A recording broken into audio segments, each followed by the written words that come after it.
This morning, sun kissed my face. Grab my coffee, life's a fast-paced race. I know. I put on my shoes, but no time to waste. Headed out the door, no stress, no stress. I'm feeling good now, for my groove is sick. A brand new day, just let's begin. Easy Monday motivation.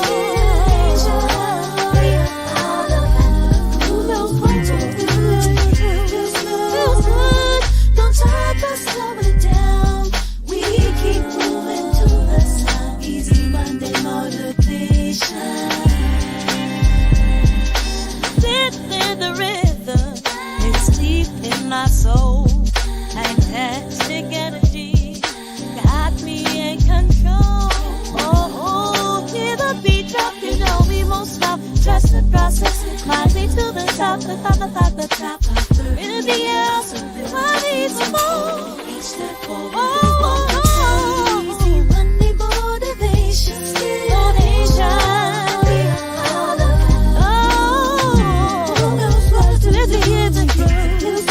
good. Don't turn us up and down. We keep moving to the town. Easy Monday motivation. Let's break it down. Turn life around with every step we take. We touch new ground, positive. My body, that's all one joy. Right, feel the line. Easy Monday motivation. We are all about you. So feels good. It feels good. No time to slow it down. We keep moving to the sound. Easy Monday motivation.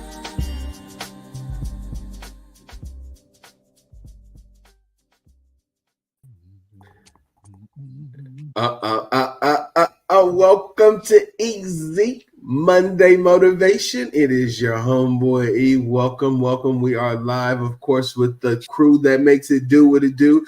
Johnny, my liege, and the homeboy CT. How y'all doing today? What's up? What's up? What's going on, people? Oh man, He said he was going to be good this episode. E. Did he? Yeah, did he? He actually said that. He said that. Oh, okay. All right. Well, I mean, I'm interested to see if that actually plays out in the way that he has specified. CT, I'm not gonna hold. Oh, well, apparently, okay. So that he's not gonna act up this episode at all, except when he acts up. We're not gonna count it. One. Oh, I got my notebook in my notes. Listen. I'll keep a tally. Johnny, you call me a liar? No. Oh, okay. Out the gate. That's it. No. Hey, how's it going? How's it going? Yeah, listen. Backstage, y'all, we was getting prepped for the show, and the mayhem did ensue. Just know we are very excited to be here with you guys today with this wonderful September 16th. We're coming to you live. It's off the chain. We've been so happy to come to you live. It's been so long since we've been here with you so strong. So we want to see you in the comments. We want to make sure that you guys are checking in. Hey. I want to come in and check in with the crew and see how y'all have been, because last week was a fun week. Me and CT got to do some actual work together. That was actually fun. And then me and Johnny met today, so we got some work that we're gonna get to do together. Yeah. It's been so crazy. Hey, what up, Queen Mel? It's been so crazy. What up, big sis? What's going on? It's been so crazy to be able to be working with you guys in this space, and then every now and then we get to cross in these other spaces. But we're gonna get into that. But I want to check in with you first, Johnny, my liege. How's your week been? And how's Ace? Yeah. No, my week is it's been going great since the last time we all met up. Nothing really in particular. It's just been going smooth. Ace, it's funny you mentioned that. We were just laughing before I logged in. Ace is getting big. Oh, we just discovered today that he is afraid of a guitar. Okay. He was also afraid of something else that it was oh my God, he's too big to be this afraid, y'all. He's supposed to be like a guard dog. And soon as they pulled out a guitar and strummed a couple notes, and he was off. He was out of there. Okay. So I don't know. His size just ain't doing nothing for us. y'all got y'all Scooby. Okay, it's okay. He's a liar. He's a liar. Jeez. He now, yeah, my sister said that dog is crazy. He is crazy. Yeah. Well, shout out to Ace in the fam. Everything going smooth. CT, what's going on with you, my guy? How you doing, my dude? I'm going to be good this episode. Listen, I had the most epic time hosting a little thing with my main man E. We had a ball, and it is always good to be able to do stuff with you. Well, Johnny, what was you gonna say? I was trying not to interrupt because like this ain't about me, but y'all did so good. They did so okay. So I'm just gonna say it. They hosted a talent show together, and it was trippy for me because I was watching it and I was like, oh, these are my peeps. Like I was really watching my people, but was really crazy. Not crazy, but I get it. The way that the crowd kept laughing, it's like they wanted more. And you guys were saying things and the banter and the action, and the crowd was like in an uproar of laughter. And I was like, look at my people up there. Y'all did so good. Y'all did so good. You know, not to discount anybody else that I was with us, but you know, Johnny, if we had you, it'd have been epic off the charts. But listen, it's like when we get together, Mayhem and Chaos do good work. And I think there was a benefit that folks got from Chaos and Mayhem doing what we do. Yes. And then I got a chance to participate in a chopped competition. Yeah. So that was good. Was a ball. Let's be real clear. If y'all thought y'all had Scotch with E Chef in the room, let's go with your boy from Chop. Listen, did our thing. It was so much fun. And I was supposed to find out that we won today. I didn't hear that yet. I'm just going to assume that we weren't that good. And no, it was just a really full and amazing week. I hit the road again tomorrow, head to Chicago for the day, come back, and then head to California, and then head to Miami next week. So we got some trips coming up in the next couple of weeks, going to Plano, going to where else am I going? Going to New York. So we've got a couple of places we're going in the next couple of weeks. So excited to be with my people, and looking forward to this conversation today for sure. That's right. All right. Well, that's good. I'm glad to see that the traveling is back up now. Make sure you're careful out there, as you on the highways and byways. And yeah, listen, that talent show was off the chain, and we had a lot of fun. Like I said, whenever I get a chance to work with you guys, it's amazing to be able to do it at work, but like it's instantly like when we come together, it's not work no more. It's not work no more. It's like, oh, okay, so what's up? Hey, what we about to do? All right, we just jumped in. I was trying to be cool in our call today. Yeah, Eric, like I'm not starting.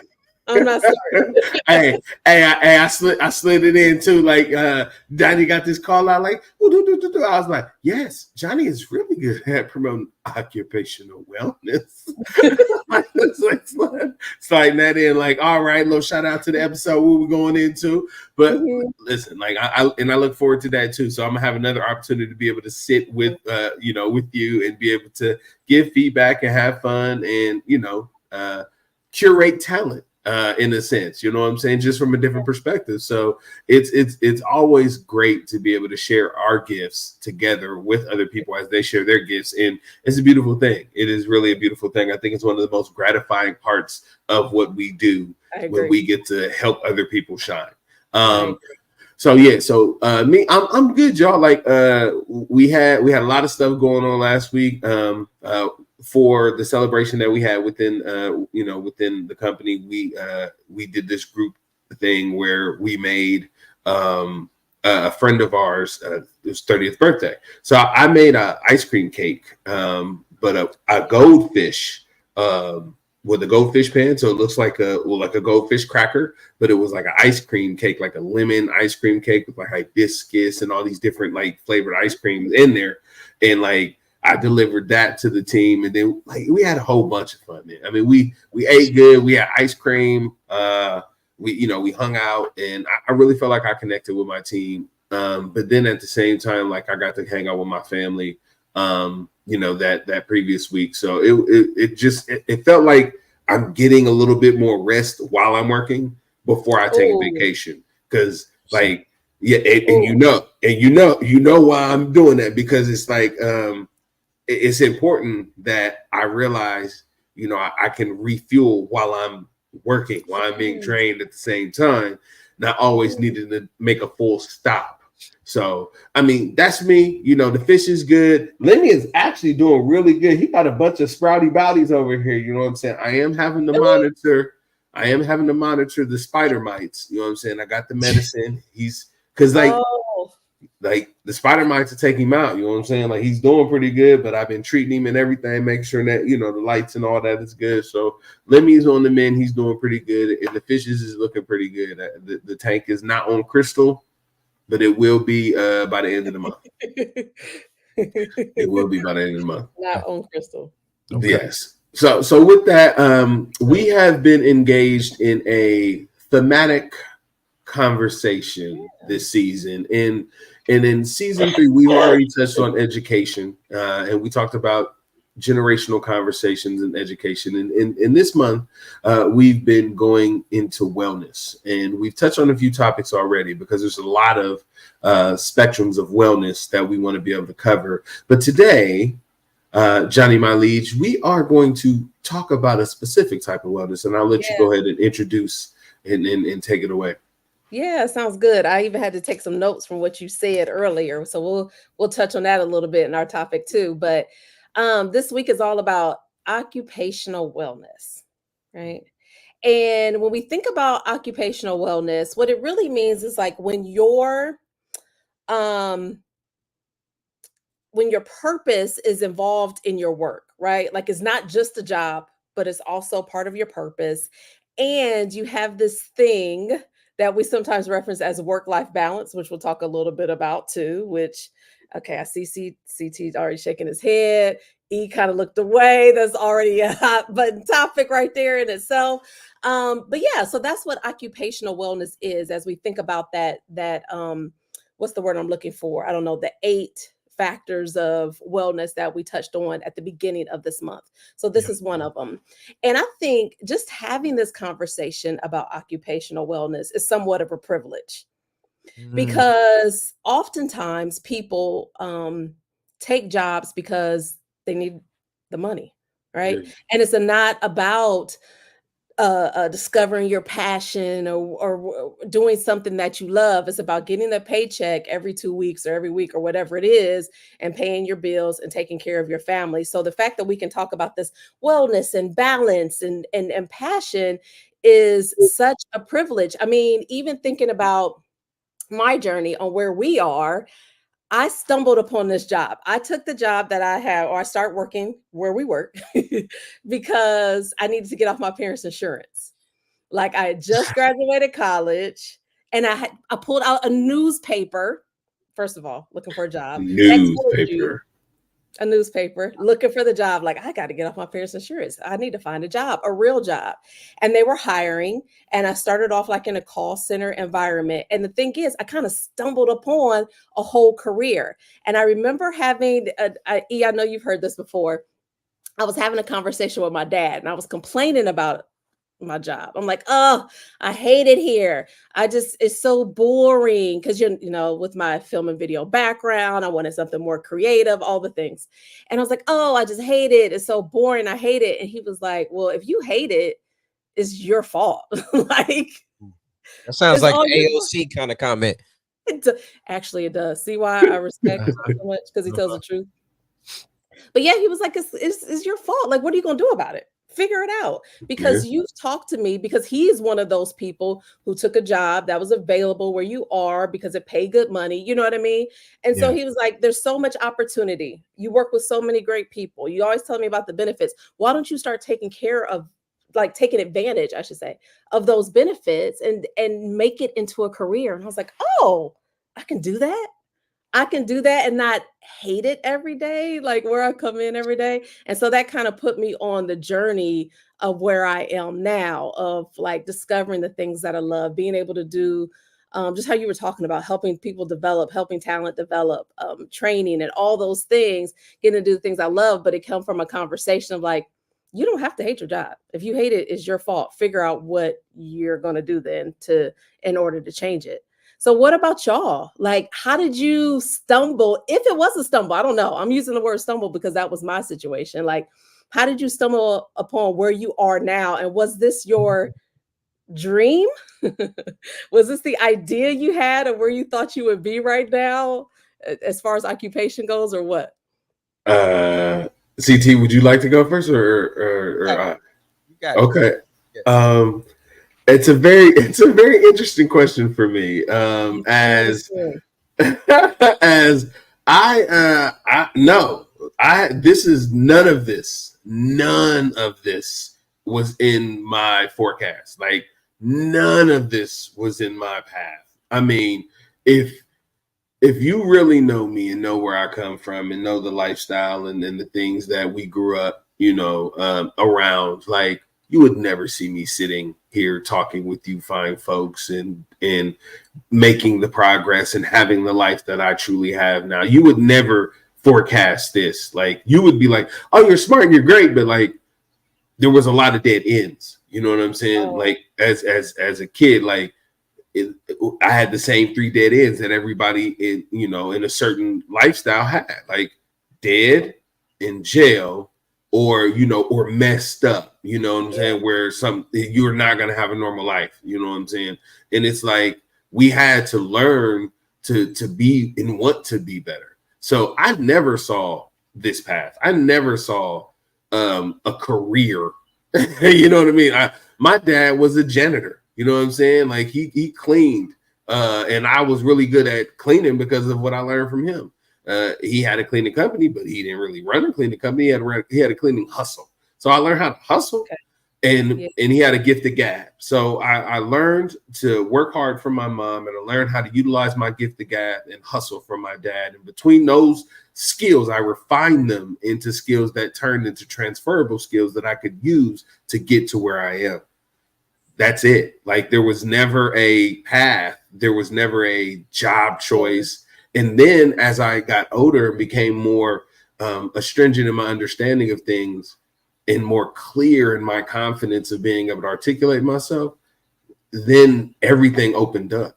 It wasn't even like I haven't chose any of the jobs that I've really, like, you know what I'm saying, applied for. Like, they've been jobs that have been offered to me because I fit those jobs, because of my just natural ability to do what I do if put in a particular place. So I've never had, like me and CT talked about stuff, like, and I'm like, yeah, like, what is Scotch with E at the end of the day? Scotch with E is still not even like me going to run a restaurant. Like, that's what everybody sees. But at the end of the day, if that ends up happening, I'm not going to be the one to say, no, I'm not going to do it.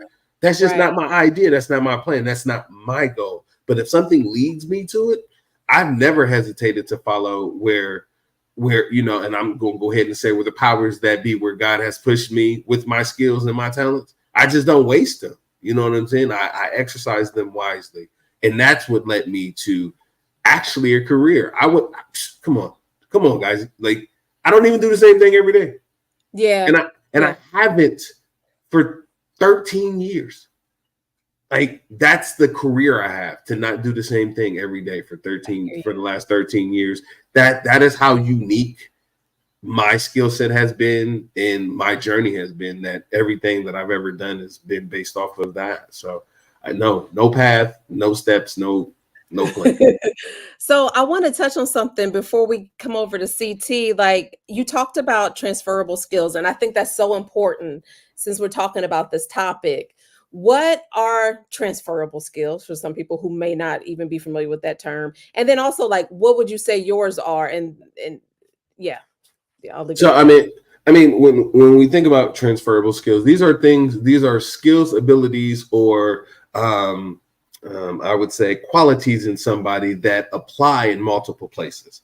So, for instance, if a good transferable skill would be the ability to be organized, right? You can take your organizational skills and apply them in multiple places. Yeah. So when you apply for a job that's seeking somebody who's organized, that's you. It doesn't matter where, because that's a skill that transfers into multiple roles and multiple businesses and multiple, Yeah. understandings. The ability to communicate, as well as to drive change and to be strategic. These are transferable skills that, when you apply them in different areas, they make sense. Yeah. Somebody has these things and they can take them here and there and apply them to different things, as opposed to just a skill in one particular thing, where I'm a writer, but I don't have the ability to be creative in writing. I can just write what anybody puts in front of me. Like, does that transfer to every job? No, because what if I need you to be a creative writer? You're telling me that you don't have the ability to be creative, but you have the ability to write. So thinking holistically about the skills and where they apply and how they apply, in my mind, is how transferable skills are. And my transferable skills truly are communication. Like, to be able to articulate and surmise things, understand quickly, to be able to disseminate something and give you objective realities and facts from it in like quick time and real time, to be able to go research, come back and give you something that's concrete for you to be able to walk for. That's one of my like strongest skills. And to be confident in that knowledge and be able to deliver it to where I know that you have a clear understanding, to walk away from it.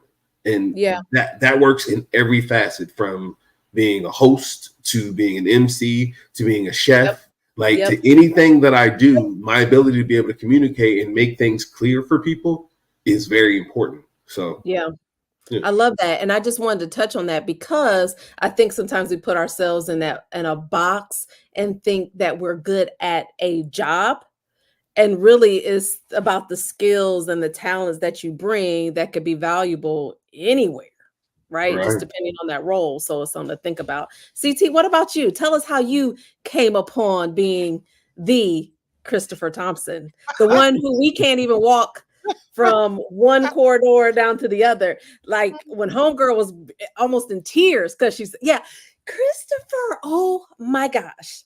Let me just tell you. You know what? I can't front though, because I've been one of those people. You can turn it up. While I'm talking about everyone else, I've been one of those people. Like, thank you so much for everything that you've done for me. Like, I cannot. I can't. We love you, CT. We love you, CT. Oh, I'm not even sure where to take this. Like, it's a wait. Let's see Mel's comment. Let's see Mel's comment real quick. Nope. Mel, don't you worry. Well, nope. I have my eyes out, okay? I don't remember her name, but I remember her face, and I already know. No. I'm blind. How do I take me off screen? Because I'm running from that one. You all feel like get really hot in here? I didn't understand. I did. No, Johnny, you're in trouble. Wait till this call is over with. Okay.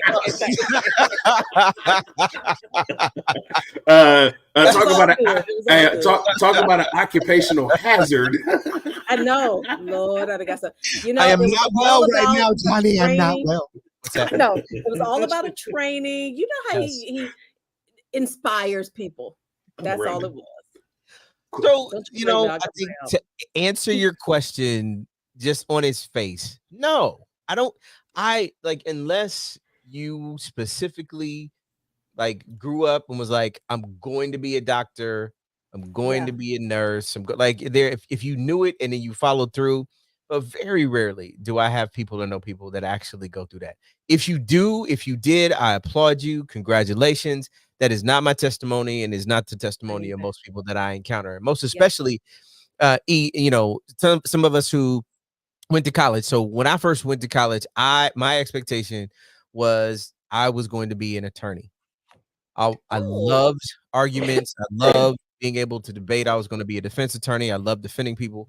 And then I got there and I realized I don't like to read like that.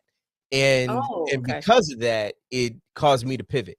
And the pivot was get a degree, right? It wasn't like specifically now pivot to going to be something to have a career in it. It was now it's time. See, she laughing. Now it's time to go just get this paper. Okay. And what I found was my first job was something that I loved. And it was something that I knew and it was something I was good at. I was an admission counselor for Wittenberg University. Go Tigers. College I work for.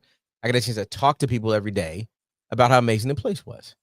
And then, Johnny, I had decided I was going to be the dean of something. So I had a 10-year plan.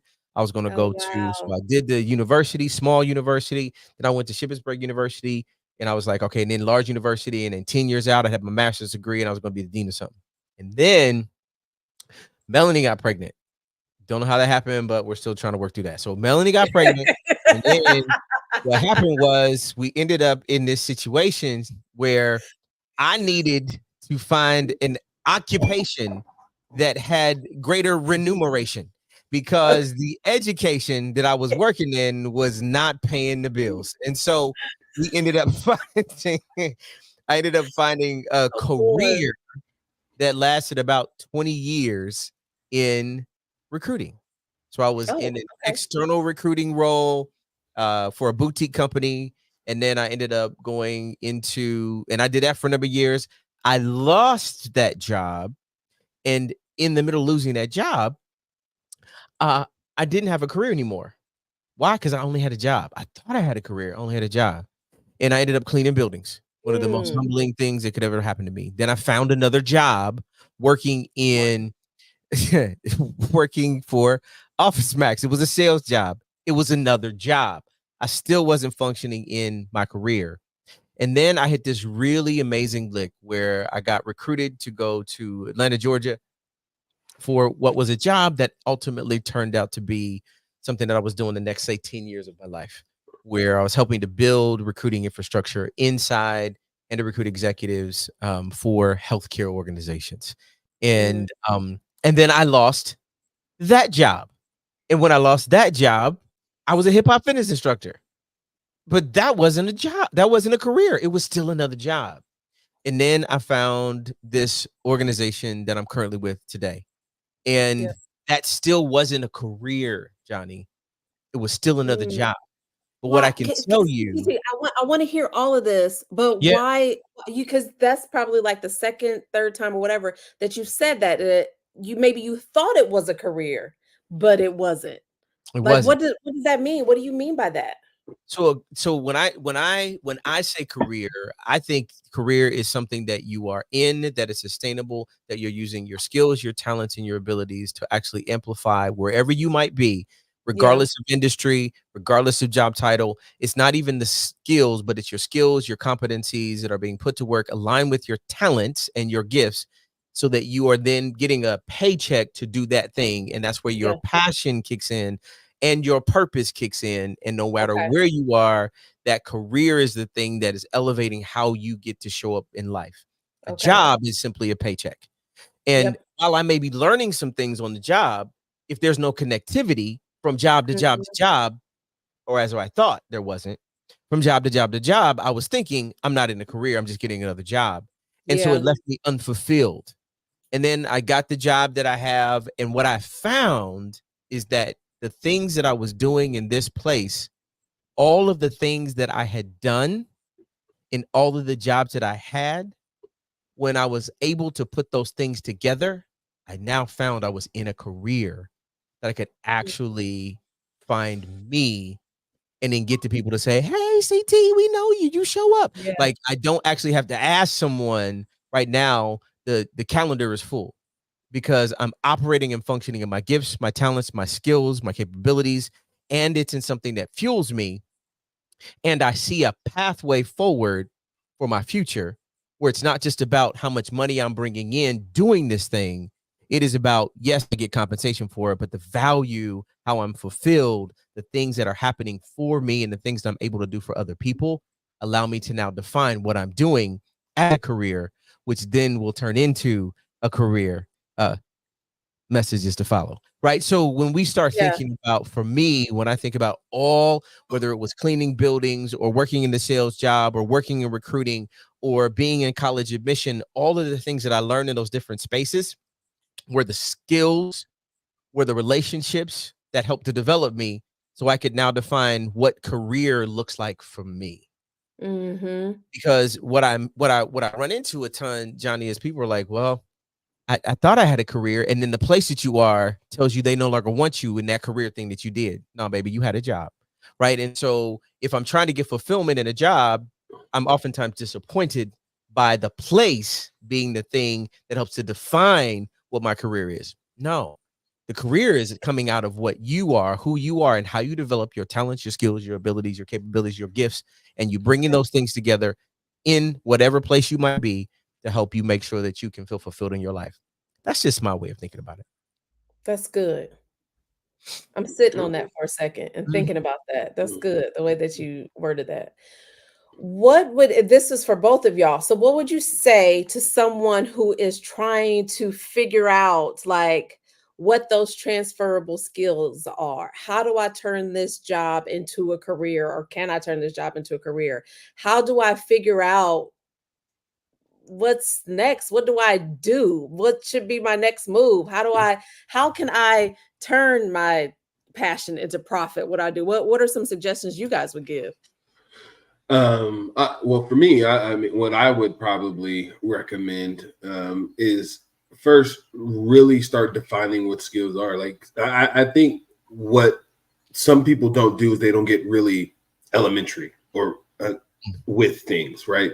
Go back to the basics. That's Make what I it said. as simple as you What I said. can, and things happen when you write them down, right? Like when you write them down, hold yourself accountable to it, create process steps, because like anywhere you want to go in the world, like anywhere you want to go, if you want to make a plan to go to Vegas, right? Yep. Unless if you have infinite resources or resources that allow for you just to do whatever you want, you have to still make a plan. Gotta make a Yeah. plan. Even if you had infinite resources, you still have to find out when the plane's coming, plan to get to the airport, book Yeah. a hotel. Like even if you felt confident enough to just go to the airport and buy whatever ticket, Yeah. you would still have to go through a process and have to plan around the process to do things, right? Like nobody is devoid of a plan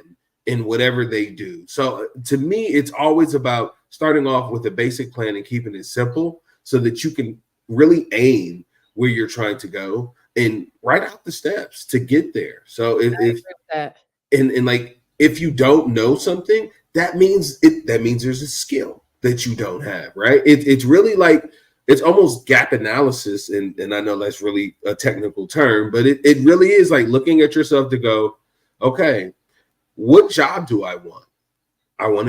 Let's say I want to be a chef.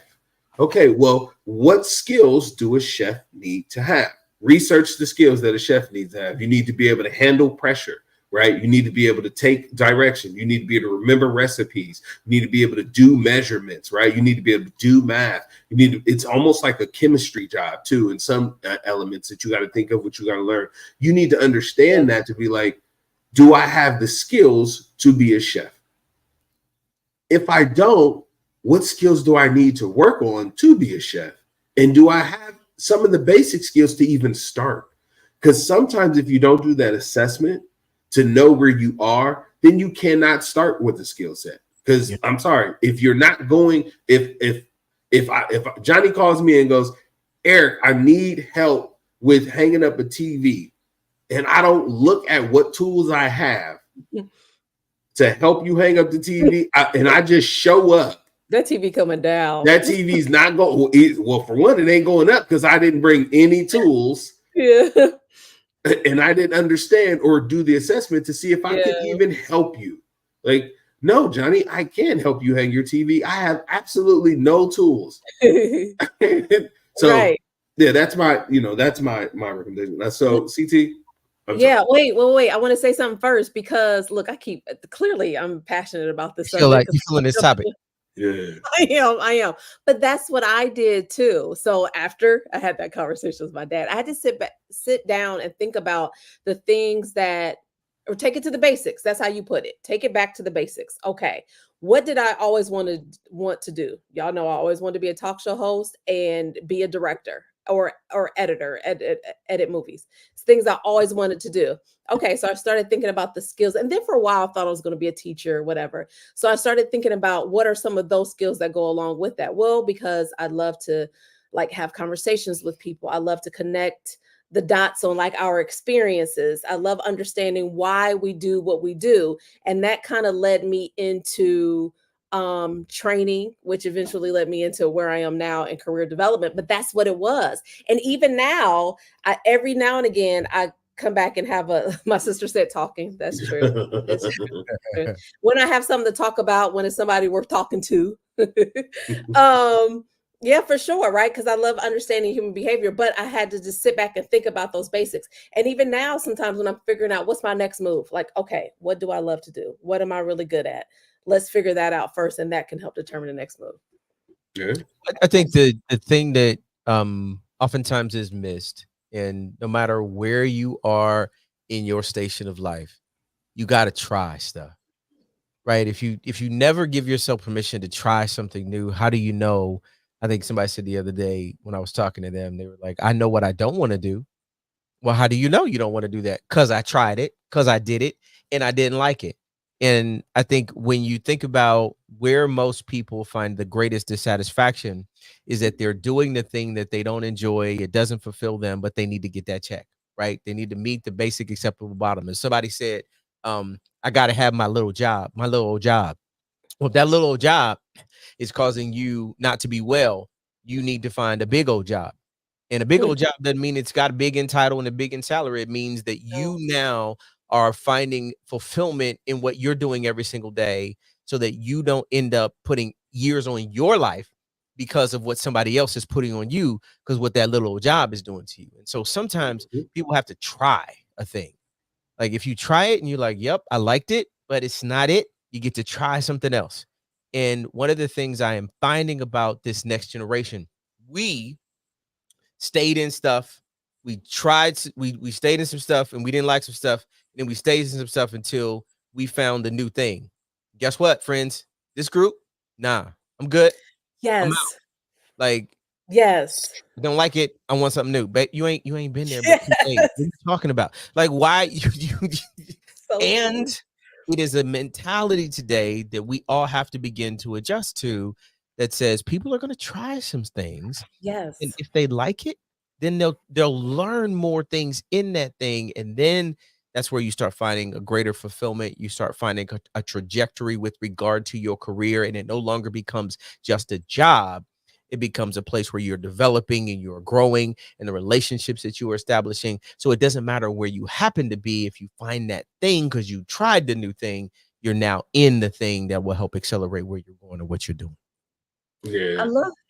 And I love it. I'm sorry, E, were you gonna say something? I didn't want to cut you off. No, man, I love that too. I mean, I definitely agree with you that trying is the biggest, the biggest hurdle for some people to just get out there, right? You shoot the shot, and if if you hit it, you did it, right? So I agree with that. The funny thing is, I think of when you said that, it made me think of how tyrannical I was as a father, because whenever my kids wanted to try something, I'm like, all right, we doing this. And they were like, I'm like, well, yeah, because if you doing it, I'm gonna make sure you do it.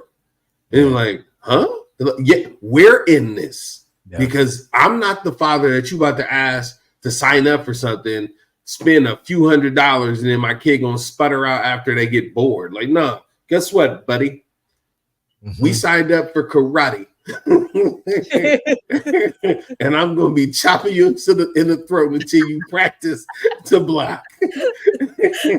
Now, did he want to quit? Yes. After I hit him in the throat a few times, he wanted to quit. But guess what? After you learn how to block, now when he's taller than me, he know how to block getting chopped in the throat to this day. So I'm a proud father. I'm glad that he practiced. You know what? But here's what I think happens sometimes, and so I appreciate you bringing up you being a father, but I think it translates across. So, and I appreciate the comment we just received around doing it afraid. So, one of the things that I learned, and one of the things I listen for, especially when I'm doing coaching, is when somebody says, "Well, I heard that XYZ leader was XYZ. Okay, time out. Come on. Do you have a lived experience that help? Like sometimes we can be afraid of what somebody else's journey or experience was. Even with our kids growing up, I remember very distinctly, baby girl wanted to go on one of those bungee jump. I think she was 9 years old. She wanted to do those little bungees. I don't do that. I don't. I no insurance, all the things. And my wife said, let her try it. Don't put your fear on her. And I think even oftentimes in our careers, sometimes when someone was like, well, I think I want to go try this thing, you can say, well, it didn't work for me. Well, you're not them. So one of the pieces of advice or recommendations or suggestions, I'd be like, stop telling people what you were afraid of and let them try a thing. And if it doesn't work, be there to help them in the next thing. And I think that's not we don't always get that grace because we've made some other decisions in our lives, going back to last week around our finances, that are forcing us to not be able to try some other things because our budget is not right. And when our budget is right, I need my little old job. And so some of what, we're thinking about generationally as we're stretching through this particular month, we're like, you got to get educated. And you got to get educated about your money. You need to get educated about your money so you can get the right job. No, so you can have the right career so that you don't need that little old job. I was just trying to pull the thread on our weeks, right? Yeah, no, that's what's up. It's a thing that sometimes people are afraid of the thing that they probably need to go try. And you don't know that it is or isn't going to work until you try it. So I got a question. So I got a question for you guys now. Thinking about this, like, I got one too. Right? Like, we work, like all three of us, as we've talked about our lived experiences and we've given feedback. Right? One of the things about occupational wellness is the balance, right? And I would like to hear from both of you how you maintain the balance, if we would say work, life, work balance. What are some things that you do to make sure that you are balanced and also gain personal satisfaction and rewards from what you do every day? Go ahead, CT. Okay, so part of this question I'm gonna answer later. Yeah, you are cleansing breath. But let me and I'm not going to answer it the way that you're going to talk about it later, Johnny. So I'll go in a different direction. I don't know that we have been responsible with the language. There's work. It's almost like we've separated the concept of work, the concept of life, and this idea that there's balance. I'm not sure that is an accurate way to think about your life. You have a life. One of the elements in your life is this concept of work. But work isn't assigned to the place you go every day. Work is what you do in your home. Work is what you do with your spouse or your children. Work is when you go work can be assigned to a number of different things. So for me, I got to have it defined in the proper way. How do I want to live my life?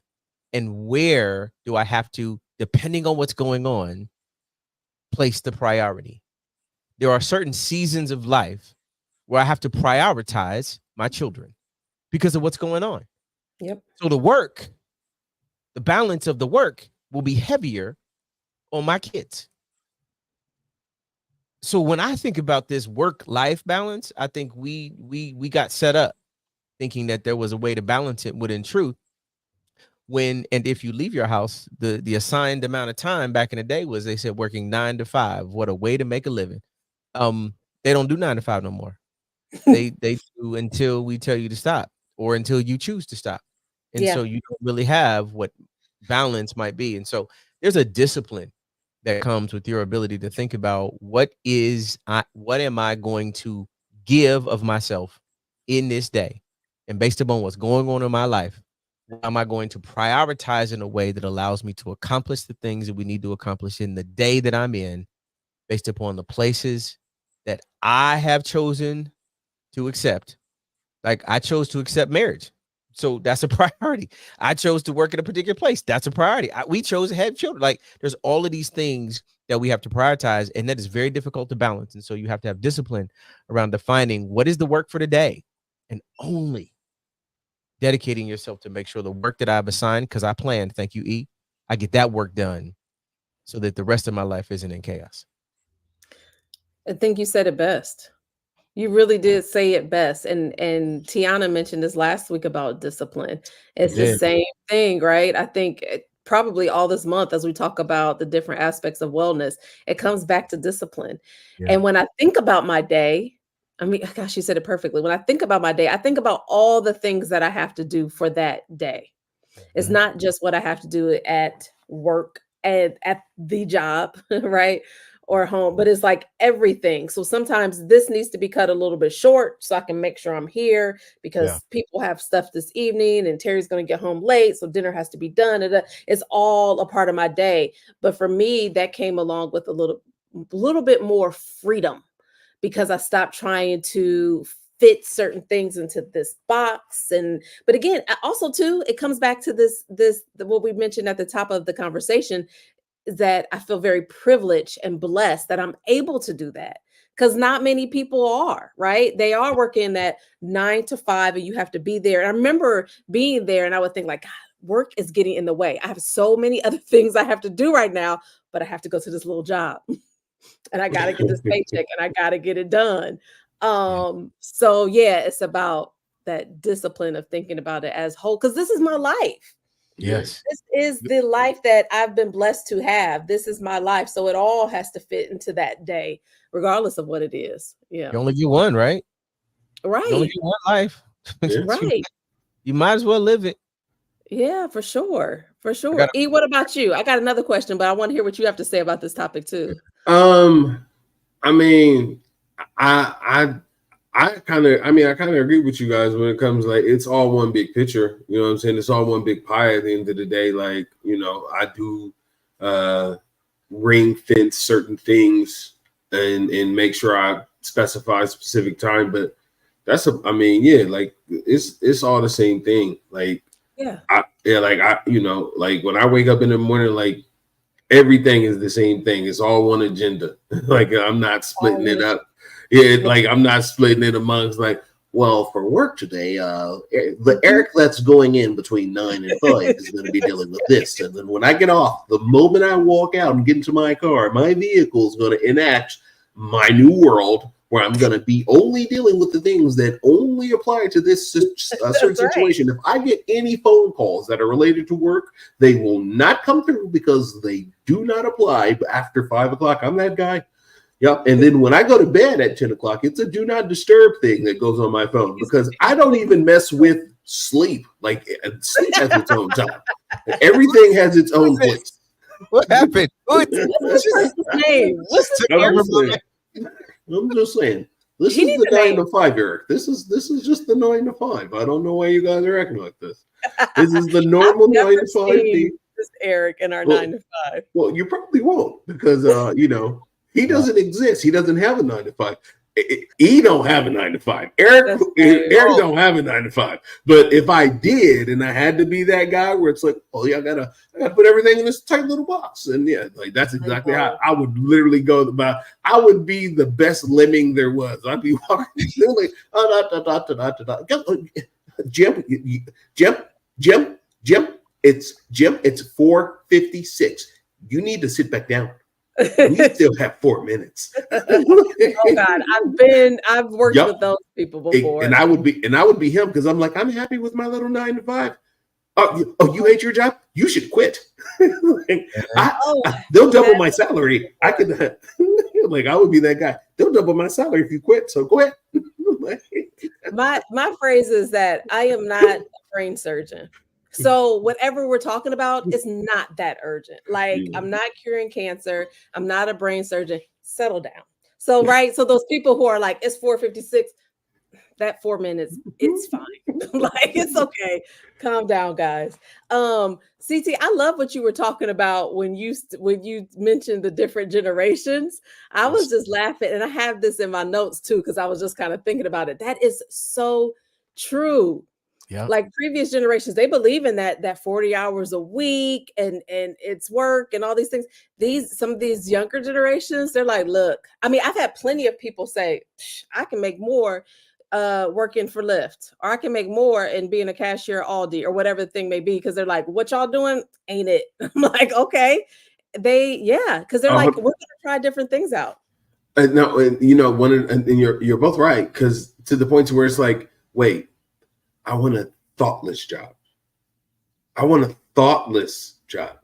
I don't want to have to think about what I do to make good money. I just want to be able to make money and not think about what I have to do when I'm doing it, and then go live my best life without ever really having to work, like, or grind or labor. You know what I'm saying? Like, there's none of that. I'm going to invest. Like, it's funny. I heard this saying, and this, I think it really captures the mindset of today, where I heard this lady say, the racer Usain Bolt, right? Usain Bolt said recorded time on television running 10 full minutes. 10 full minutes. He's trained for 10 full years. He's practiced and trained to be the world's greatest runner, one of the fastest men in the world. And he's only had to show 10 minutes worth of work. He has 10 minutes worth of a book of work, but he did 10 years worth of work in order to be excellent, right? He's a legend. He will never not be known because of the work that he's done for 10 minutes. This generation now wants to get 10 years worth of fame for 10 minutes worth of work, versus the 10 years worth of work for that 10 minutes work, that 10 minutes that he got that made him a legend, right? Yeah. So I mean, I really do agree. I think it's really it's upside down. It's upside down. We're not working for nothing. Yeah, I've definitely seen people come straight in, like their first week of training. They like, we're ready to be managers. We can run this joint. Like, listen. Okay, maybe you could, but settle down. Wait, hold on. Wait. Where's the restroom? I don't know. They showed you that in orientation. You don't even remember what that is, but you about to take the CEO seat. All right, go sit down, young man. Go sit down. Let me be the contrarian then. Hold on. Let's play it out though. Like, go for it. I don't want us to pretend to be the old people in the room. All there is a paradigm that we grew up with. I'm the oldest in the room, so anyway. Shut your mouth. And so there's this way that we grew up. There was this way that we were told this is how you're supposed to do it. There is this way that we fashioned ourselves to say this is the social contract that I'm signing up for that establishes this is how it's supposed to be done. Somebody comes along and does it different, and because we don't know anything different than that, or because we have found that it didn't work for us, we now have a society that criticizes someone's headset around. Let's just use the example. You just showed up and now you want to be the CEO. Well, there may be something to be said about how you use that energy, that immature, I'll use that term in my old age, energy for something good in them. Because I would say that somebody who's been sitting at their desk for 20 years, who thought when they walked in, they wanted to be 20 years, they gave up. And maybe there's something about our ability to see that person walk in with that kind of energy, that kind of headset, that kind of ability to say, I want to be something great. And we help them figure out how to get to greatness faster than we did. But we oftentimes find that people are lamenting that it wasn't them, when in truth, maybe it is this next one who walked in the door, who is fresh and new. And a part of the responsibility we have is to say, you know what, baby, I didn't get there, but maybe I can help you get there. And maybe I don't want to be there anymore. Maybe I do. I don't know how that is ultimately going to play out for them, but it's not my job to make sure it plays out to them. A part of my job is to say, wait a minute, I have some experiences I want to share with you. You can take it or you can leave it. but I want to give you something that might be the trigger, the igniter that helps you elevate much faster than I did. And I'm not going to lament or be sad or get frustrated or hate on you because you did. I'm going to celebrate you on the way up, because if I do that, watch me now, there are some seeds I've now put into the ground in that person's life. And you may never know, if it took you 20 years, but you gave them what you needed, they went faster. And then they're like, hey, Johnny, I got this new job because you helped me. Now, the thing that you was always hoping for, but you never had access to because you helped that one person that accelerated fast get to where they needed to get to. Now you've got somewhere you were hoping you won't get to. So I listen, I understand how like we got here. And I'm like, no, walk in, let's go. Like, let's go. I don't disagree with that at all. I like literally my work life has been dedicated to just exactly what you said. Yes, so I mean, it's what I do. It's my career. That's literally what I do.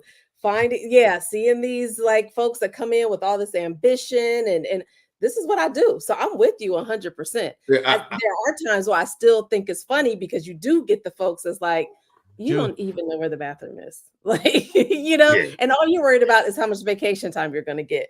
But at the same time, you have people who have come in with like advanced degrees, who have like owned businesses, who's been managers in places, who's done all of these things. And some of the relationships I have now are with these individuals. So yeah, I'm with you 100% on that one. So I don't disagree at all. I do think that in the statement that I was making, I wasn't trying to limit anybody as much as I'm just calling out that it is going to take work, right? Like the person coming in the door saying I want to be the CEO is going to have to do that work. Like it's not a fly by night thing. It's not I get to just say it and it is so thing, because in order to be those things, you got to do the work. So like, I definitely agree. Like, I would never want to limit anybody. If you walk it, like, but you guys know me too. Cause like, if anybody comes to me and they trying to come up or whatever, I'm putting you on. I'm trying to this person, that person, like, all right, cool. I know this here. I'll share this information with you. Oh yeah, I'm definitely going to pour into people because I want that. I want that. I mean, I think that we give, this is the ripple effect, for real. If I come up and I've poured into you and then you come up and then you pour, like we keep pouring in, before you know it, we got a whole reservoir because we done built a whole bunch. So I get that, I definitely get that. But I do want to make sure very clear, like, grinding is real. Okay. Like you do that. Tonight. I feel messy. You do that.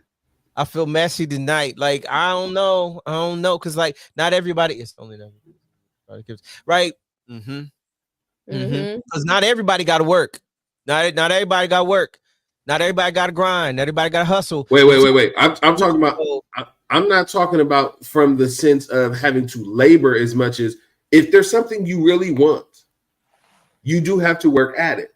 Like that's just what it is. Like there's even your natural gifts can be lost if you don't work at them. Like there's things that are easy for people, but if they don't keep working at it or making sure that they keep sharp on it, it can go away. It can fall through. So I'm not saying that you have to go out and labor and do 10 years or something, as much as whatever it is you're trying to do. Like think about it. There are people who have intensely thought of one idea, created that idea, and they've never had to do anything else for the rest of their life because they just thought of this one thing.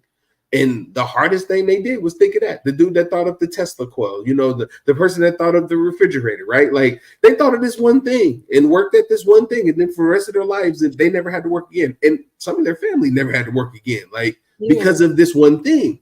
But somebody in something had to work for it to happen. But that's what we're talking about. Like, what is the work? Yeah, what is the work? And what is the work? And sometimes when we think about this generation, how we have defined work is different. And let's go back a couple episodes when what were we talking about? We talked about access. Like the access that people have to information, to technologies that we never did. Like the stuff I have to work at now versus the way that like it's a different way to work. So there is this sense of acceleration that comes where I think the work has to go is in the relationship. And I feel like, Johnny, you were talking about this a little bit earlier when it relates to you. I think the real work that people have to put in isn't about your skills, isn't about building out a competency. It's about, can you develop relationships? And if you want to have real occupational wellness, you've got to know who is in your corner. And that You when do. that person shows up and they don't know where the bathroom is, if they are somebody who is coming to you to build relationship with you, I tell you, their acceleration is a whole lot faster than somebody who was like, "Where's the bathroom?" And they go to it, or they ask you where the bathroom is, and they're like, "Okay," and then they don't go. Right? I think the difference is the person who heard you give the advice of where to go to the bathroom, if I can stay with that analogy, and Yeah. they do it, there's something that's now seated in that relationship that if they come back to you again, E or Johnny, you're like, here is where the closet is, or here is where that is. But the person you said you gave advice to and they didn't do it, you gave advice to and they didn't do it, and now they coming back and saying, well, why have I not got a promotion? Or why don't I have this job the way I need to? Baby, you didn't follow the first instruction you was given when we gave it to you. And you have plenty of access to know how to, when to, through the relationship that you had when you walked in. I don't know. I don't know, John. I feel like I'm feeling some kind of way on this topic, whatever that That's is. good. No, That's right. That's right. I think that's a good response to even this question. Like when people, how do you feel with the people who you train constantly saying, I know that. I don't care. I don't It's- care. I think I have a belief that one of the most important characteristics or qualities that any leader can have is the skill of curiosity. So I ask lots of questions, and if somebody was like, well, I know that, then I want to tell me what you heard me say, or repeat it back to me, or show me. Because if Yeah. you say, I know, then I want you to validate that you know. I want you to prove it to me that you know. I'm not going to dismiss you, because if I dismiss you, then the fallback is on me, especially if it's on my team. If somebody on my team and it was like, I know, and I put them out there and they don't know, and now the I don't know becomes now my oh no. Right. And I don't want oh no's in my spaces where you was like, I know. So I need to be able to validate and verify that when you say that I know, tell me. Now show me. Okay, now I know you know, not because you said that you know, but because you showed me that you know. And I think that's what I mean by I don't care, because I know that Mm. it'll all come out in the wash. I'm like, oh, okay. You Yeah. know it? Yeah, we'll see. Yeah, Yes. we will absolutely see. It'll show up. Yeah. Okay, so wait a minute. We cannot have this conversation about occupational wellness without talking about imposter syndrome. So, the topic, because it's such a hot topic, right? It's a really hot topic. You hear about it everywhere. And I have mixed emotions about this topic of imposter syndrome. And it's partly because of where the topic, I mean, where the term, I should say, came from and how it's often associated with women and other minorities. And then it's kind of approached as if it's a condition that we have to overcome, right? So if you, especially if it's focused, if the workshop or seminar or whatever is focused on women and minorities, it's always about like, how do you overcome imposter syndrome? Well, it gets me a little frustrated because the original term comes from, there was two doctors working at a university, and they were studying women in the workforce in like 1978. Mm. Okay. And a lot of these women, I think they were in a workforce and like in a graduate program.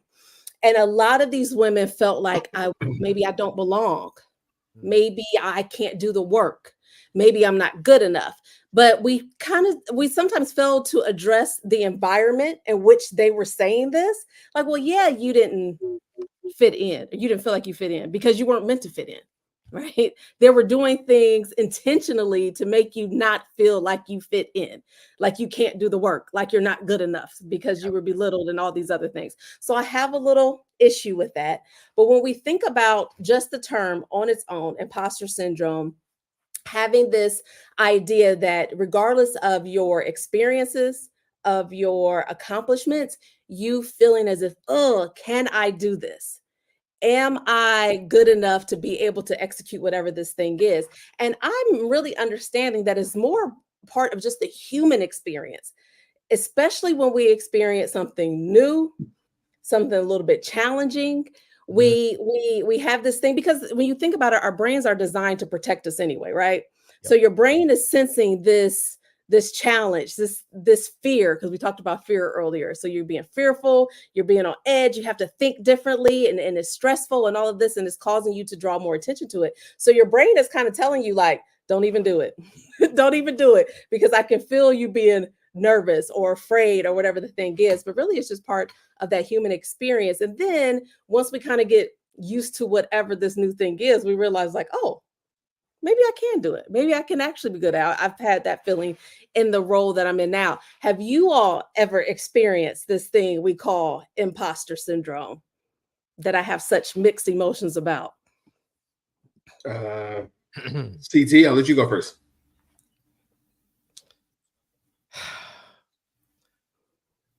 Yes, Johnny. I too have had an issue with imposter syndrome. So Not you. yeah, yes, me. Couldn't be. Then who? Yeah. I am only I'm a recovering imposter syndromeist. And Did you the make that up? things that I used to say about myself, right, were just bad stories. Yeah. Were aligned to what I might refer to as negative or traumatic situations, where, back to this thing that we called trying something earlier, where I tried something and it didn't work, and now I've lost belief in myself because I assigned the thing that I was doing to my human value, not to this was just me trying something. Mm. And so when I tried another new thing, I had the story of the old thing that was Okay. informing how I thought about the new thing, which limited my ability to then believe I could do the new thing. When in truth, every day we wake up, it is a brand new day. There is an opportunity to do a new thing.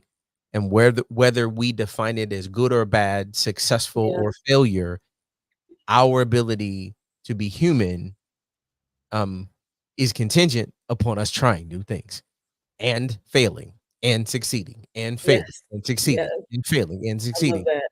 and giving ourselves permission to not assign the story of that failure or that success to who we are as humans, but Hmm. applying it to this idea that this is just a part of how life is supposed to function, Yeah. and that I'm not an imposter. I am just a different, newer, or and even better version of myself. Because every time I do something new, I've learned something new. And when I learn That's right. something new, I'm not an imposter. I'm just somebody different. I'm growing.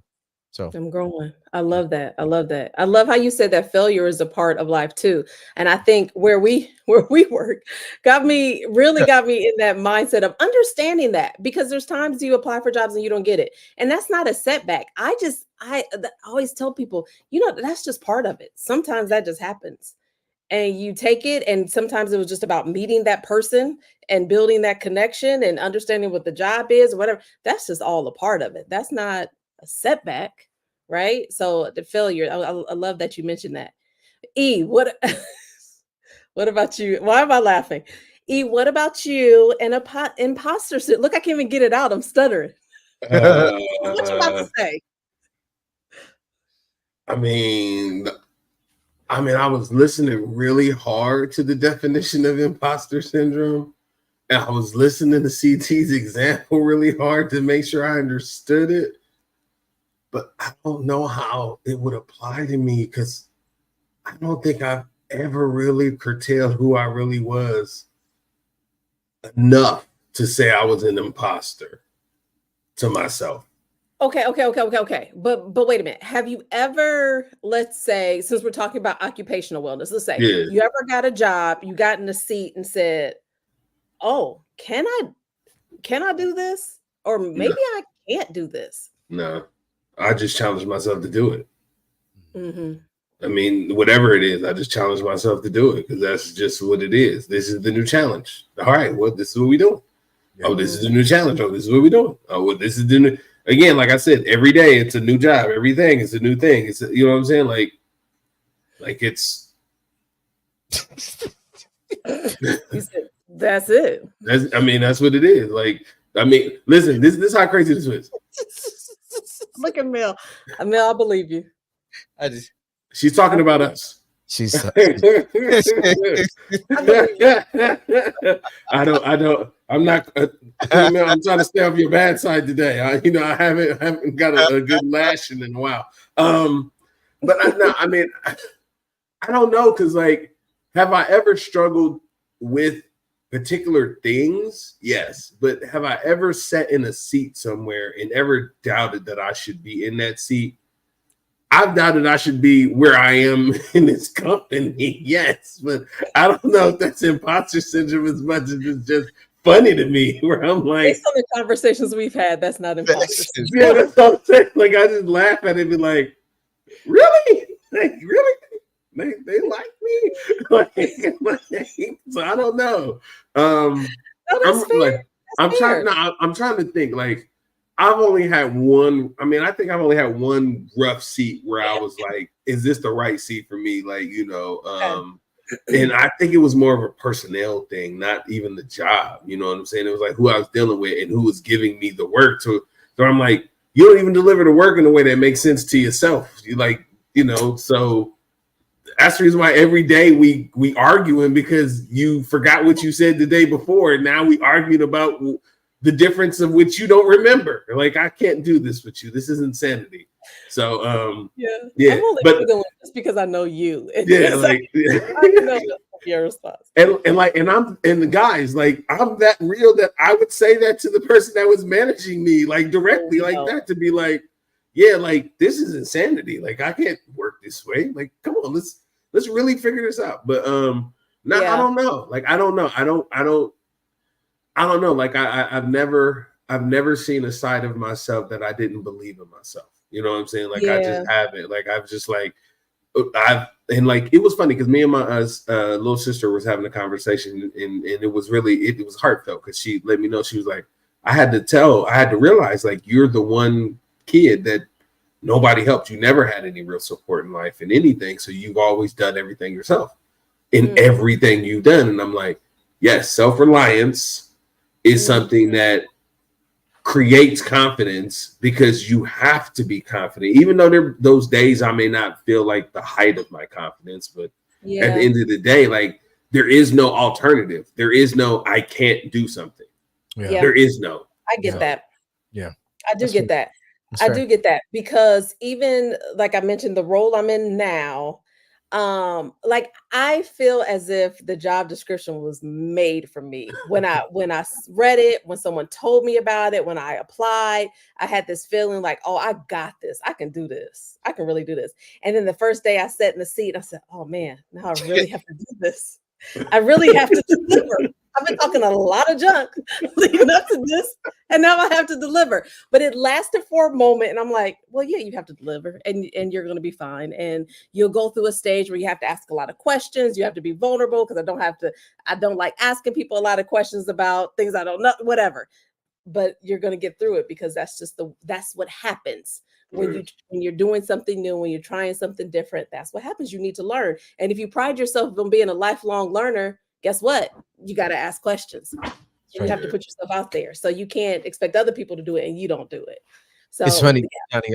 I appreciate that. I did something. I got a message from somebody who was referring me to something, and just in the context of what you just said, the quick story was, I was leading a panel of leaders in something, and they asked for a volunteer to help be the leader for the panel. I was like, hey, I got it.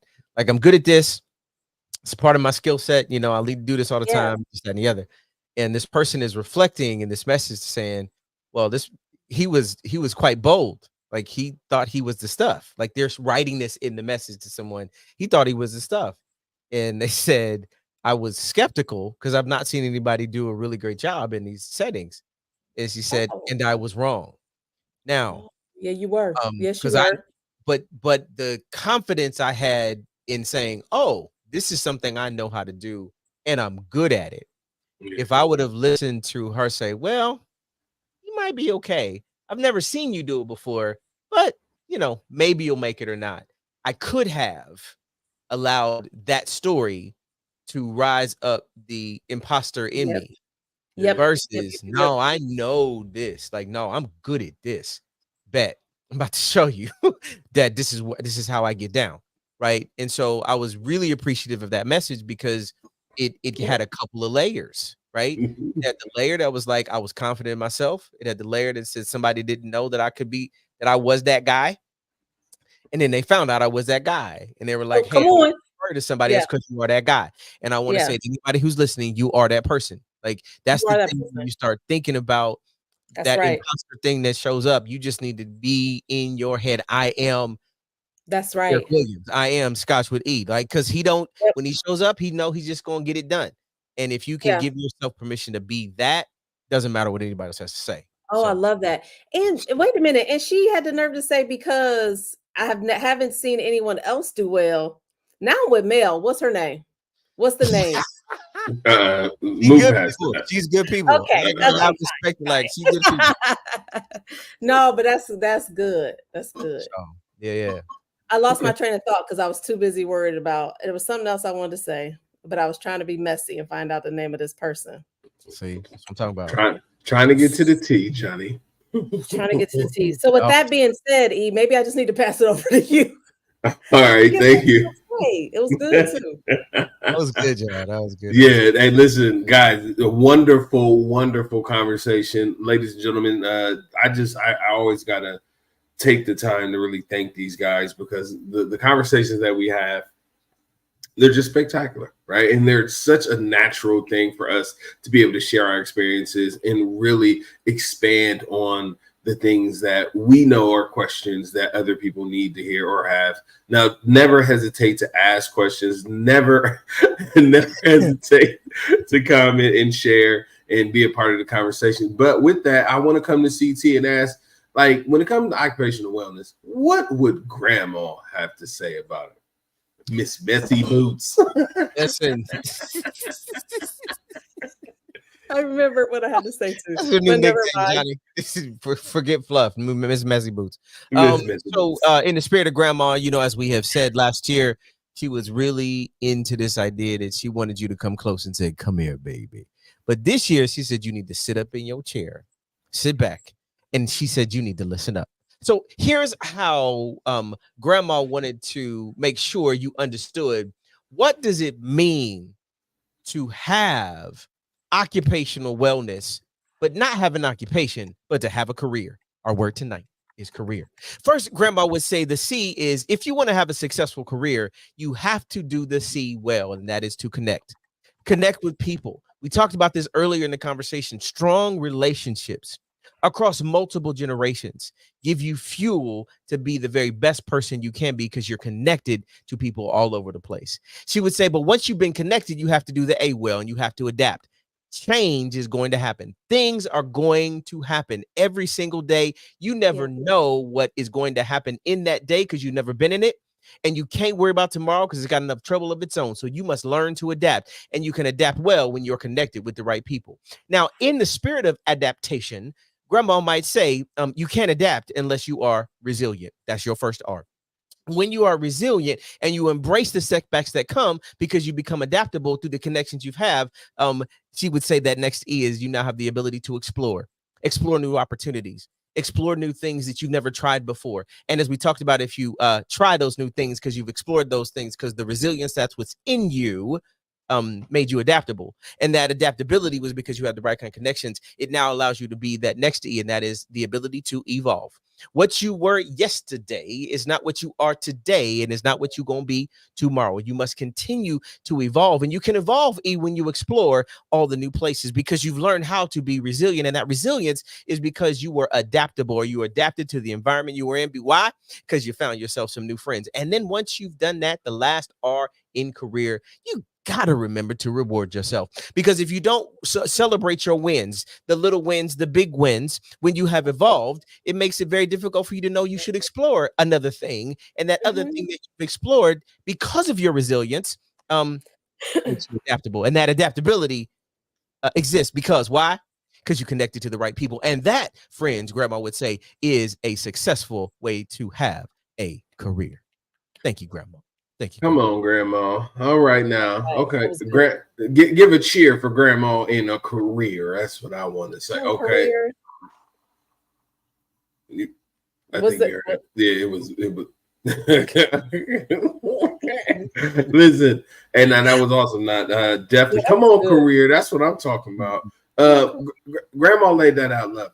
I like that. We're gonna double back on that. We're gonna clip that, trip that, slip that, and have our own little segment there. Now, earlier today, I tried to get this off. Johnny, what you got? He did do this on a work call today. And I was, he just said, because they said, do you all have any questions? And I said, no, not at this time. And he just looked at me. It was like, you know what I would normally say right now. And I just started laughing. like I'm not doing this with you. I am not doing this with you. Yes, you are. Yes, you are. Yes, I was. Yes, I was. Once again. Again. Man. That's good. Oh goodness. Cam, can you please show the video I have here for us? It's less than 2 minutes, y'all. I say that work-life balance is a lie because I remember the days where I get up in the morning and I don't see my kids. I get home at night and I don't see my kids because I do work hard. I feel like I'm catching an L because that didn't reconcile. I have a great husband, but I feel like I catched an L in terms of I'm not that great of a wife. I'm a daughter, but my parents live in Texas, and I'm not there the way I would want to be. So I decided to shift my mindset and my perspective. And instead of work-life balance, I choose to live my life like a diversified portfolio. And so, here it goes. Write down everything that matters to you. And this is what I have done. I said I'm an executive, I'm a philanthropist, I'm a daughter, I'm a mother, I'm a sister, I'm an auntie, I'm a friend, I'm a niece, and allocate. The reality is you do not have 110%, so tell the truth. I only have 100%. The reality is that my children do not get 100% of me. Tell the truth. They probably get about 30%. But by understanding this allocation, I gave myself permission to respond to market volatility and have to recalibrate my portfolio. Y'all, I'm telling you. So shout out to T Duckett. Shout out. Shout out The to Queen T. Queen T. That's right. I never got a chance to work with T while she was with us, but it's first of all, her being in our space changed the game for me when she showed up in braids and was just who she was. And that's crazy because that wasn't even so long ago. We didn't even talk about that whole aspect. So whatever. But when I heard her say this changed the game for me. It was so much freedom in this because when you talk about mom guilt or feeling guilty that I'm not with, my husband when I should be or working, especially when the job became a career for me. And I really love what I do. And this is the first time that I'm traveling for work and all those things. I played this over and over in my head, like just live your life as a diversified portfolio. So meaning that I'm not going to be able to give 100% sometimes at home. And that's just the way it is. And it allowed me to it was freedom for me, but it also allowed me to be honest with my kids too. And I'm like, mom has to work.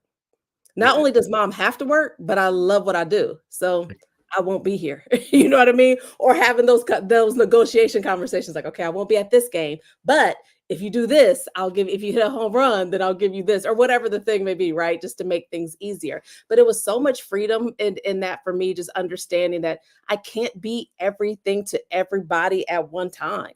Yeah. And so how do I best serve myself and all the things that I'm a part of? And that's by when I am at work, then I'm giving it so much percent. When I am at home, then I'm giving that so much percent. And then as we talked about earlier, some of those just kind of blend all together. Right. And thinking about it that way. So I wanted to share that because it was so impactful for me that I know somebody else can benefit from that as well. It's good, Johnny. It's good. Yeah. That was amazing. So, do you agree with this? With the saying, the only dumb question is the one you don't ask. No. No, I don't agree with that saying. But I'm of the mind that there are dumb questions. Me Some too. people say there's no dumb questions, but I think dumb questions are questions that are devoid of thought. Just ultimately, like if you didn't even try to think and you asked, then most of the time it probably will end up being a dumb question. Like, Yeah. it's probably something obvious that you could have figured out, but you just didn't. And it's okay to ask dumb questions because sometimes they're very entertaining. I mean, I've been asking this question. All right, I'm asked a dumb question.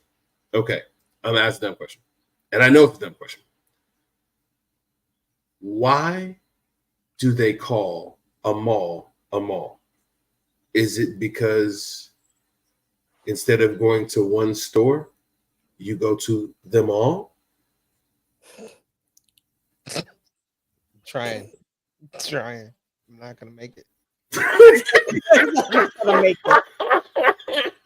I'm just saying. I mean, it's a dumb question, but I mean, at the same time, it's entertaining. You know, it's kind of thought provoking, but at the same time, it's devoid of thought. So, like, I like questions. Listen, All right, listen. the way Cam got a secret message, so I know I'm in trouble. Oh God, it's it shaking my head. He didn't like that one. I know he does. No jokes. No jokes on this podcast. Get past Cam. That's right. Oh my gosh. I just have to say that Alicia said crickets. Right. I just have to say that there are definitely dumb questions, but you should still ask anyway. Yeah. And I don't always think that they are devoid of thought. I think people give a lot of thought. And they say, I just got to ask it because I still don't know. Sometimes they are, but other times it's like, I just got to ask it because I just don't know the answer. So I used to always, when I was a trainer, I would always tell my people like, oh no, there's definitely dumb questions, but you have to ask or else you're not going to know the answer to it. So I agree. No, I agree. Yeah. All right. Okay. I'm going to choose to avoid responding to this one because I feel like I will get myself in trouble. Oh, okay. I mean, you're already in trouble, so you might want to. I was thinking about that. I literally was like, I'm already in trouble. You're already in trouble. Double down. But let's go. Yeah. We got to get to the AOC. Yes. All right. So, yes, your message from the AOC. All right, guys. I got for you when I think of work-life balance. I have this thing that I do. It's called flush. And I've talked to people about this before. Like when you think of like the stress and worries of situations that you deal with, a lot of times, like for me, I have this thing that I deploy, and it is called my flush technique, where first I feel it, right? Like whatever it is, because typically when something happens, it makes you feel some type of way, right? Like you get annoyed or you're happy, whatever it is, I feel it, right? And then I live in that moment, right? So I can understand it. Right. And then I can substantiate it, meaning that I can derive facts or knowledge from it. I can prove it. I can evidence that what I felt, what I lived through, what I understand, all are true. Right. But at the same time, the last thing that I have to be able to do is heave it, toss it. Because there's going to be some things that you should care about and carry forward in your day. And there's going to be some things that you need to just toss. And you don't need to carry them in certain places. So there's times throughout my day that I have to run things through this flush technique where I'm like, so like, for instance, like CT called me a liar. I just flushed it. See what I'm saying? Just saying. Like this is like, I mean, how quick did I do it? Right? It was like, hey guys, it was gone, right? I don't care. Flushing things is a cleansing technique to allow for you to not carry forward feelings, carry forward things that you really don't always have the ability to change, right? So that, like when I think of work-life balance, or I think of to T Duckett's example, when I think about diversifying my portfolio, there's some things in my portfolio that get flushed all the time because that percentage of the volatility in the market is not worth the risk. So I just take back my investment. I reclaim my time and I get it back. So that's your message from your AOC. Don't forget to. Don't forget to flush it. Something came across my desk today, and I was like, "Oh, I won't be there." Like, missing with that. I won't be on that one. Exactly. Yeah. All right. So one round robin. I know we're running a little bit live. So final thoughts. I'll come to you first, CT. Loved it. Like, I think each of us have a way that we think about our careers. And for me, the pathway to the career that I'm in are because of all the jobs that I had, Oh, but yes. most specifically because of the relationships that I formed on those jobs. And I am well, not because of the place that I am at.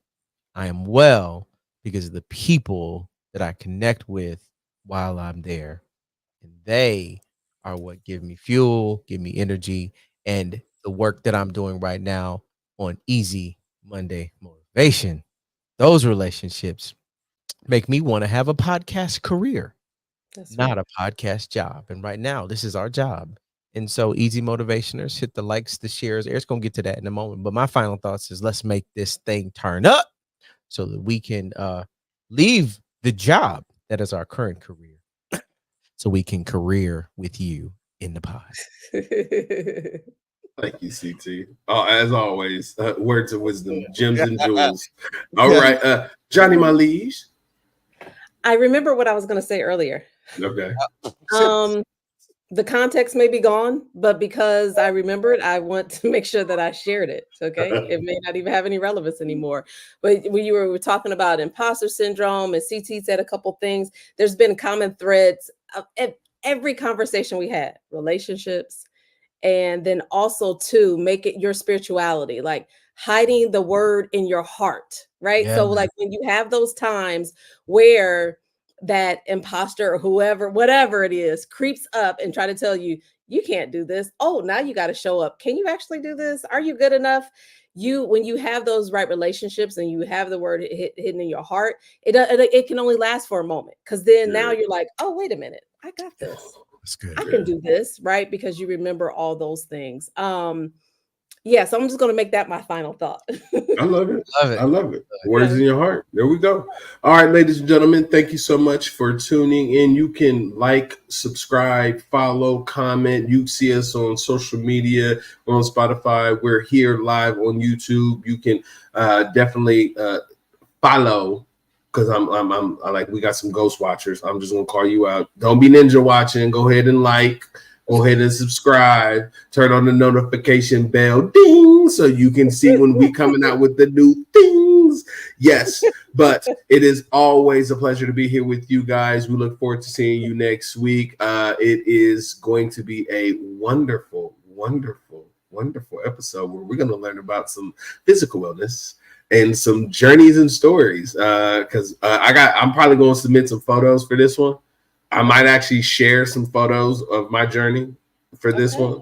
So we may come out, you know what I'm saying, and like really talk about some real stuff. Like I may even share some of my medical history. Like, you know what I'm saying? We might have some HIPAA stuff popping out there. You know what I'm saying?